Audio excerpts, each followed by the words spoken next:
Hello and welcome back to another video. This right here, this very beaten up, falling to pieces binder is my childhood binder. These days it holds just vintage bulk basically. Vintage bulk from my childhood collection. It's fun just to look through sometimes, see all these cards. These are so nostalgic for me personally. All these old designs. All these cards that one day were just bulk commons, weren't thought of as anything special.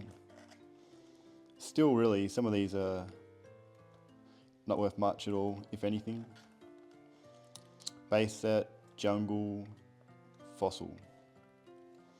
So today's video is about this one card in particular, Kabuto.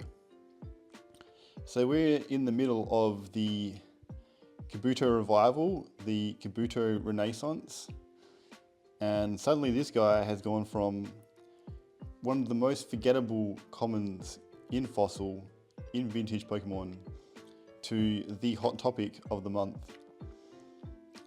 And not this particular version, it's the first edition that's really become a topic of interest.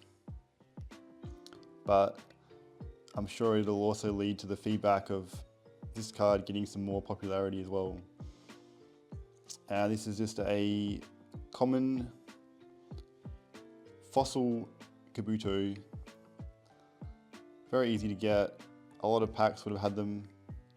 But these days, no one's opening Fossil packs. The price of a Fossil pack now is probably several $100s. So most of the Kabuto that are ever going to be in existence are already out there.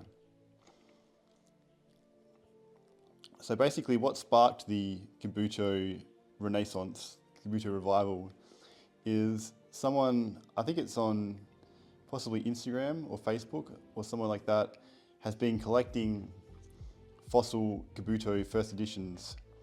I think they have about 1,700 so far. And their most recent post went absolutely viral, got 12 million views, and everyone's talking about it in the investing subreddit all across the Pokemon world. People want Fossil Kabuto first edition. There was another post by someone else who has 2 binders full. They said the world is only big enough for one of us, one Kabuto fossil collector. People are talking about how they have one copy of the card, so this Kabuto guy will never be able to get every single copy. Some people think it's greedy, some people think it's just a failed investment. I just think it's a bit of fun, honestly. A bit of fun, cool to bring light to an old card like this. And it brings it back to a point I've been making for a while now, that to me there's really no such thing as vintage bulk anymore. So even the regular Kabuto, I had a look on eBay before making this video, and the price of a just regular Fossil Kabuto is about $2.70, $3 to get a copy. So even that card no longer really bulk. And I think any old, in good decent condition, these cards are mostly LP, MP, good binder cards, nice front appeal. I think all these old vintage cards should now be at least worth $1, if not more. So none of them truly that bulk, throwaway, worthless card anymore. Obviously, to get full value out of a collection like this, you'd have to sell it individually. It would take forever. I think that the liquidity on cards like these would be very low, but they're definitely worth something. Now, the first edition cards, I had a look at the Kabuto first edition, and it's currently basically out of stock. There was, in Australia, one. I saw for $99. I think that was the cheapest one you could buy to get yourself a first edition Kabuto currently. Obviously that's just a bit of hype around this Kabuto collector. I'm sure that'll fade over the next weeks, months, years, and they'll go back to being a more regular price. But I looked at the sold listings, they've been selling for around $10 to $13 for a first edition card. Personally, I prefer the non-first edition. The stamp never looked good to me.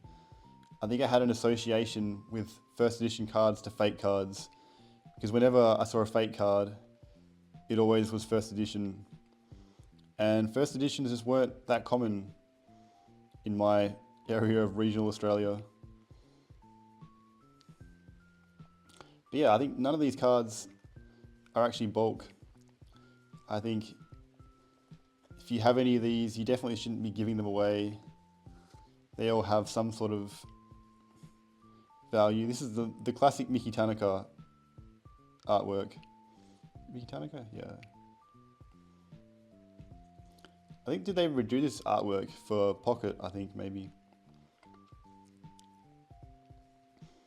Now, the future of the Kabuto, I think some people are worried that this means that people won't be able to get one anymore, and if they really wanted a Kabuto, it'll become unobtainable to get a first edition copy.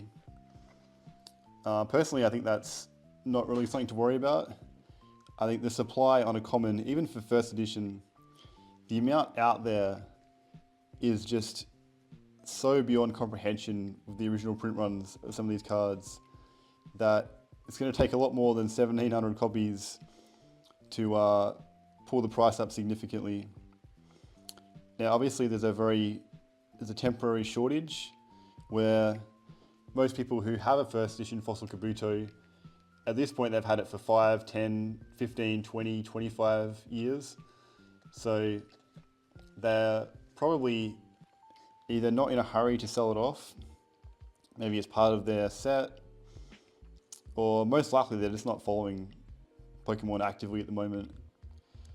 But over time, these things start to make noise. And also, some people who have these cards, they don't need a $10 payoff for selling a Kabuto. But when it starts to get to 50, 100, then they'll start listing cards. And some of these sellers out there will have massive stacks of bulk. I wouldn't be surprised if there's some people who were active 10 years ago buying up collections who have 1,000 copies just sitting in bulk, because the commons were not hard to get. But yeah, so I would expect Fossil Kabuto, the first edition price, the hype will die off, copies will get listed, people will become aware of it, sell off their copies, the hype will die down, and the price will probably return to roughly what you can get any other common in the set for. Maybe a little more, a little less. God, some of these artworks are just so nostalgic to look at. Classic Dark Jolteon. Some of the uncommons, they're not cheap anymore, especially for a Pokemon like Jolteon. This one's damaged slightly. But again, for a binder copy, it looks nice. So yeah, those are my thoughts on the Fossil Kabuto. Again, I think it's just an interesting case study, an interesting time in the hobby.